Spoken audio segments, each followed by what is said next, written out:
സൂര്യനിലുള്ളതും സൂര്യന്റെ ചിത്തത്തിൽ പ്രതിബിംബിക്കുന്ന ബോധമാണ് സൂര്യൻ. ആ ചിത്തം പോയാൽ ആ പ്രതിബിംബം ബ്രഹ്മം. നമ്മളുമൊക്കെ അത്രയുള്ളൂ. അതാണ് ഈശാവാസ്യ ഉപനിഷത്തിൽ ഉപാസകൻ സൂര്യനോട് പറയുന്നു, അല്ലയോ സൂര്യഭഗവൻ, അങ്ങയുടെ ശരീരം സുവർണപാത്രം കൊണ്ട് മൂടപ്പെട്ടിരിക്കുന്നു, അതൊന്ന് മാറ്റൂ. ഈ ശരീരവും ആ മനസ്സും ഒന്ന് മാറ്റൂ. എന്തിന്? ഞാനും അങ്ങ് ഒന്നെന്ന് കാണാൻ. മൂടപ്പെടുന്നു പൊൻപാത്രം കൊണ്ട് സത്യമതിന്മുഖം. തർജ്ജിമ ഗുരുദേവന്റെ തന്നെ തർജ്ജിമയാണ് ഈശാവാസ്യോപനിഷത്തിന്. മൂടപ്പെടുന്നു പൊൻപാത്രം കൊണ്ട് സത്യമതിന്മുഖം, തുറക്കുകത് നീ പൂഷൻ. അല്ലയോ സൂര്യഭഗവൻ, ആ മൂടുപടം മാറ്റൂ. എന്തിന്? സത്യധർമ്മനു കാണുവാൻ. ഞാൻ സത്യം കാണാൻ അങ്ങയിലേക്ക് നോക്കുന്നു. എന്താ സത്യം? ഞാനും അങ്ങ് ഒന്ന് എന്ന സത്യം. അതിന് മറച്ചിരിക്കുന്നതോ ഈ ചിത്തവും ശരീരവും. ചിത്തമാണ് പിന്നെ ശരീരത്തെ ഉണ്ടാക്കുന്നത്. ചിത്തവും ശരീരവും ചേർന്ന് മറച്ചിരിക്കുന്നു. ആ മൂടുപടം ഒന്ന് മാറ്റൂ. ഞാനും അങ്ങ് ഒന്ന്. അതാണ് ഗുരുദേവൻ ഈ 11ാം പദ്യത്തിൽ പറയുന്നത്. ഞാനെന്ന് അഹമഹം എന്നരുളുന്നതൊക്കെ. അർത്ഥം സ്പഷ്ടമാണ്.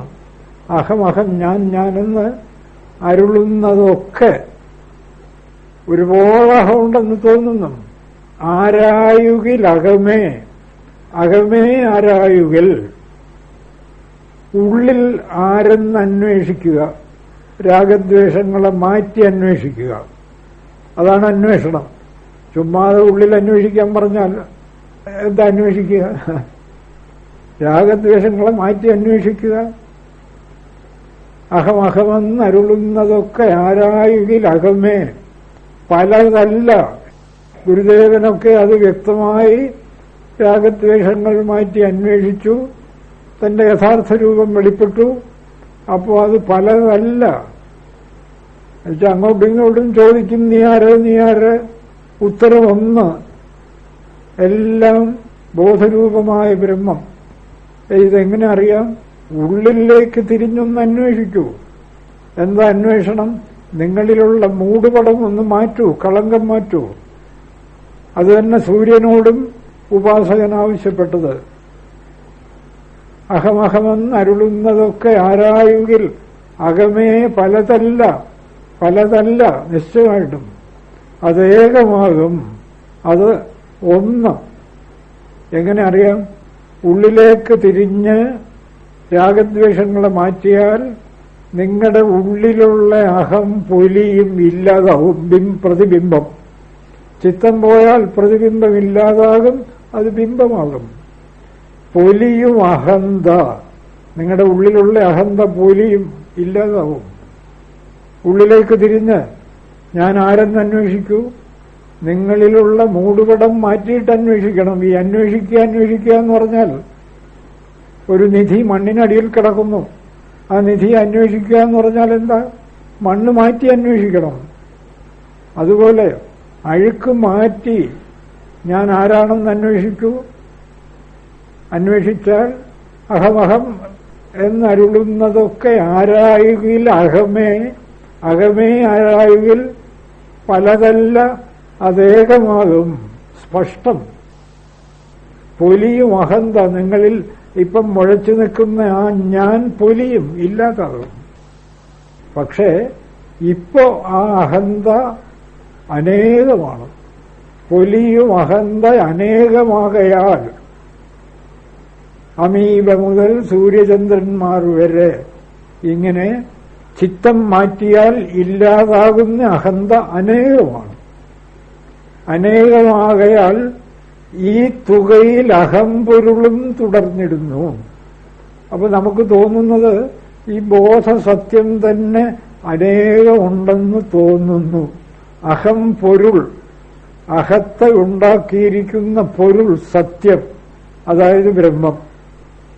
തൽക്കാലം ജീവന് ഉണ്ടെന്ന് തോന്നിക്കുന്ന ബ്രഹ്മവും പലതാണെന്ന് നമുക്ക് ഭ്രമിക്കാൻ ഇടവരുന്നു. ഏതുപോലെ 1000 ജലപാത്രങ്ങളിൽ 1000 സൂര്യപ്രതിബിംബം കാണുമ്പോൾ 1000 സൂര്യന്മാരുണ്ടെന്നുള്ള തോന്നൽ ചിന്തിക്കാത്തവർക്ക് അതല്ലേ പറ്റൂ. പക്ഷെ ഓരോ പാത്രത്തിലുമുള്ള സൂര്യപ്രതിബിംബം പൊലിയും, അതില്ലാതാകും. വെള്ളം ഒഴിച്ചാൽ മതി. വെള്ളം ഒഴിച്ചു കളഞ്ഞാൽ അതില്ലാതാകും. പൊലിയും അഹന്ത അനേകമാകയാൽ അത് എണ്ണമറ്റത്. അമീബ മുതൽ സൂര്യചന്ദ്രന്മാർ വരെ എണ്ണമറ്റ അഹന്ത ആകയാൽ ഈ തുകയിൽ, അതായത് ഇങ്ങനെ അനേകമാണെന്ന മട്ടിൽ അഹം പൊരുളും അഹത്തെയുണ്ടാക്കിയ ആ സത്യവും തുടർന്നിടുന്നു. ആ ഭ്രമം, സത്യവും പലതാണ് എന്ന ഭ്രമം തുടരുന്നു. എന്തുകൊണ്ട്? ഉള്ളിലേക്ക് തിരിഞ്ഞ് ഞാനാര് എന്ന വസ്തുത വേണ്ട പോലെ അന്വേഷിക്കാത്തത് കൊണ്ട്. അന്വേഷിച്ചിരുന്നെങ്കിൽ ഈ കുഴപ്പം വരുമായിരുന്നില്ല. ആ 2 പദ്യങ്ങളും, അതായത് 10ഉം 11ഉം വളരെ ഭംഗിയായി ചിന്തിച്ച് മനസ്സിലാക്കുക. ഇതൊക്കെ കേട്ടിട്ട് വേണമെങ്കിൽ വ്യാഖ്യാനവും കൂടെ വാങ്ങിച്ച് വായിക്കുക. അഹമഹം, ഇപ്പൊ അർത്ഥം സ്പഷ്ടം. അഹമഹം എന്നരുളുന്നതൊക്കെ ആരായുകിലകമേ, അതല്ല ശ്രദ്ധിക്കണം. അഹമഹം എന്നരുളുന്നതൊക്കെ ഞാനെന്നിങ്ങനെ പറയപ്പെടുന്നതൊക്കെ ആരായുകിൽ അകമേ, ഉള്ളിലേക്ക് തിരിഞ്ഞന്വേഷിച്ചാൽ പലതല്ല, ഒരിക്കലും പലതല്ല, അതേകമാകും. അതൊന്നേ ഒന്ന്. അതാണ് ബ്രഹ്മം. അഖണ്ഡബോധം, ജനിക്കാത്തത്, ജീർണിക്കാത്തത്, മരിക്കാത്തത്, ആനന്ദസ്വരൂപം. അതേകമാകും. പൊലിയും അഹന്ത, ഇപ്പൊ കാണുന്ന അഹന്ത ഇല്ലാതാവും. പക്ഷേ ആ അഹന്ത അനേകമാകയാൽ അമീബ മുതൽ സൂര്യചന്ദ്രന്മാർ വരെ അത് അനേകമായതുകൊണ്ട് ഈ തുകയിൽ ഇങ്ങനെ അനേകമാണെന്ന മട്ടിൽ, തുക എന്ന് പറഞ്ഞാൽ അനേകങ്ങളുടെ കൂട്ടം, ഈ തുകയിൽ അഹം പൊരുളും അഹത്തെ ഉണ്ടാക്കിയ യഥാർത്ഥ സത്യവും തുടരുന്നു. അനേകമാണെന്ന ഭ്രമം ഉളവാക്കിക്കൊണ്ട് തുടരുന്നു. വാസ്തവത്തിൽ അനേകമല്ല, ഒരൊറ്റ സത്യമേ ഉള്ളൂ, ഒരേ ഈശ്വര സത്യം. എവിടെയും അത് നിറഞ്ഞു നിൽക്കുന്നു. പലത് കാണുന്നത് ഭ്രമം. അതാണ് ഞാൻ ആദ്യമേ പറഞ്ഞത്. അടിസ്ഥാന വസ്തുത ഓർമ്മയുണ്ടെങ്കിൽ എല്ലാം എളുപ്പം മനസ്സിലാവും. ഇവിടെ ഒരേ ബ്രഹ്മസത്യം മാത്രമേ ഉള്ളൂ. പലത് കാണുന്നതൊക്കെ ഭ്രമം. ഭ്രമത്തെയും ബ്രഹ്മമായി കാണുക. എന്തുകൊണ്ട്? ഭ്രമമെല്ലാം അന്തിമമായി വസ്തു തന്നെ. കയറിൽ കാണുന്ന പാമ്പ് കയറ് തന്നെ, മരുഭൂമിയിൽ കാണുന്ന വെള്ളം മരുഭൂമി തന്നെ. അതുകൊണ്ട് നമുക്ക് ചെയ്യാവുന്ന ഏറ്റവും വലിയ സാധന രാഗദ്വേഷങ്ങൾ ഒഴിവാക്കാൻ സർവം ബ്രഹ്മമയം എന്ന് രാപകൽ ഉറപ്പിക്കുക. രാപകൽ ഓരോ നിമിഷവും ഒക്കെ ഈശ്വരമയം, സർവം ബ്രഹ്മമയം, രേ സർവം ബ്രഹ്മമയം. അതുറപ്പിച്ച് അനന്തമായ ശാന്തി അനുഭവിക്കാൻ ധീരമായി യത്നിക്കുക. അതിന് ഗുരുദേവനും ഭഗവാനും ഒക്കെ നമ്മെ അനുഗ്രഹിക്കുമാറാകട്ടെ. നമസ്കാരം.